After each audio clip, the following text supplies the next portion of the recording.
Hi friends, today we're going to be reviewing knitting cast-on options. So we're going to go over a standard or regular cast-on, as well as a long tail cast-on.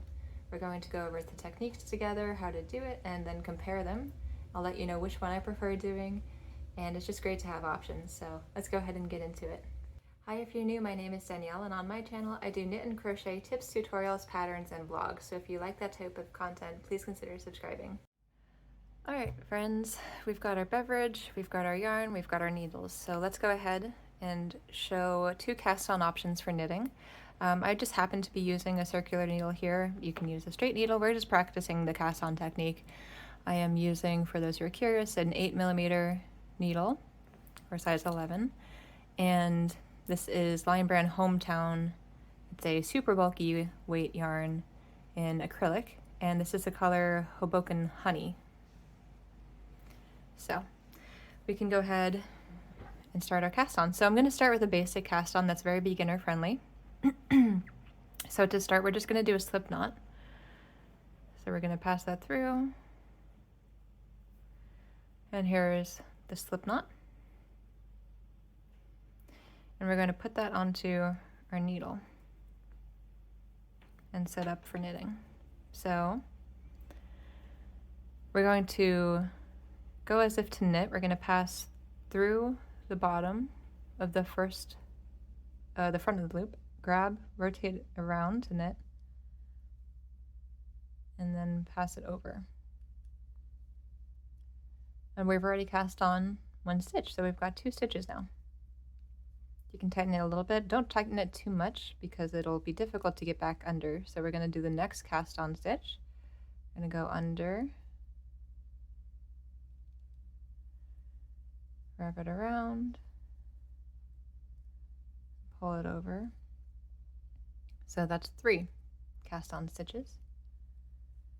Let's do another, and another.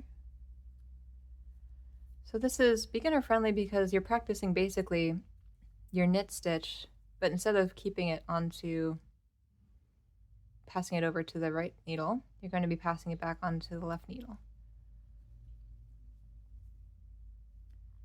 So it's good practice for that maneuver. And here we have 1, 2, 3, 4, 5, 6, 7, 8 stitches. And when you're ready to knit, because you've cast on as many as you need, you can go ahead. We're going to do the same knitting action. But like I said, instead of passing this back over, we're just going to pull this off, and there's our knit. Back through and off.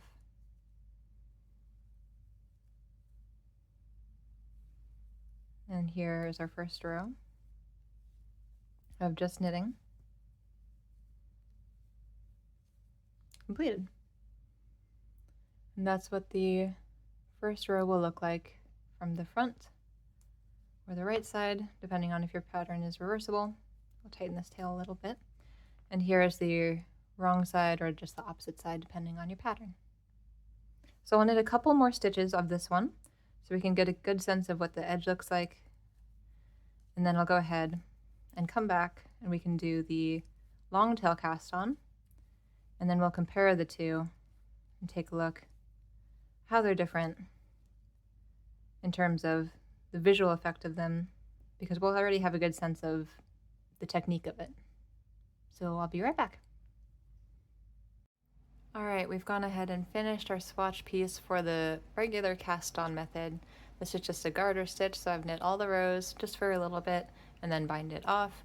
I didn't bother finishing in the ends just because this is just a swatch for demonstration. So here we have a close-up of the cast on. Here it is from the front and the bottom. So it looks pretty good. There's nothing wrong with this. It looks just fine to me. Very workable. But let's go ahead and demonstrate the long tail cast on, just so you have more options and you can see what that one looks like. So I'll put that up there for now. And the long tail cast on, we're going to need a long tail to start. So you need it around 2 or 3, probably closer to 3 times as long as the width of your piece. So we're going to have something like that. And you know, this is just a trial and error. you can guess at it, and then you might need to take it apart and try again, but make the slip knot where you think we're going to be starting.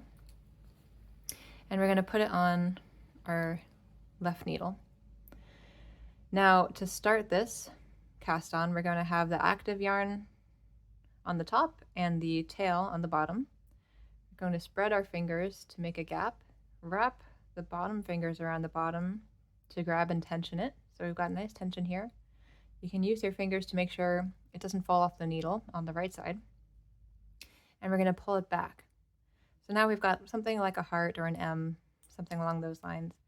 We're going to go under the front part of the thumb, grab around this part of the index finger, use your other index finger to keep it from falling off as you pull it through, and then drop from your thumb and return back to spreading the gap in the middle.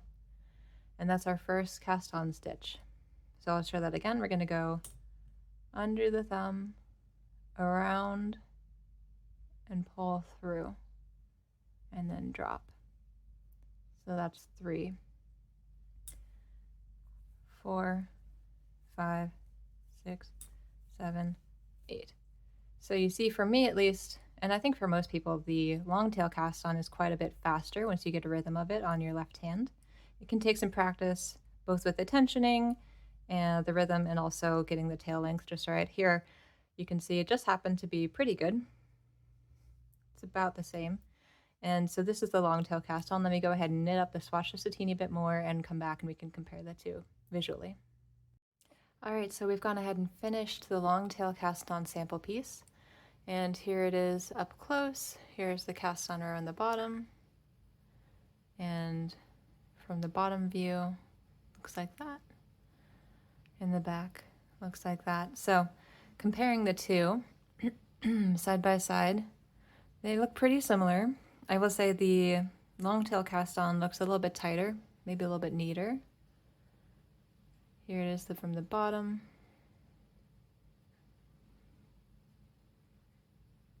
Trying to get a camera to focus, there we go. And this is the regular cast on, this is the long tail cast on. They're both perfectly suitable. For me, mostly the benefit of the long tail cast on is that it looks neater, and also it's much faster for me. It feels nicer to do the cast on. So I prefer the long tail cast on myself. But as I said, any cast on really, as long as you get the stitches on your needle, it's perfectly good. And there's even more cast on methods, so there's lots to explore. I'll encourage you to go ahead and look up some cast on methods if you're new to this idea of different cast on styles, and just give it a try, and just give it some practice, and just figure out what you prefer to do for your knitting. I hope this was helpful, and if it was, please go ahead and like the video and consider subscribing so you see more of my tutorials, patterns, all that good stuff. I do both knitting and crochet, and if there's anything you want to see in the future, please leave a comment and let me know, and comment if you have any questions at all. I'm happy to help. Have a great day.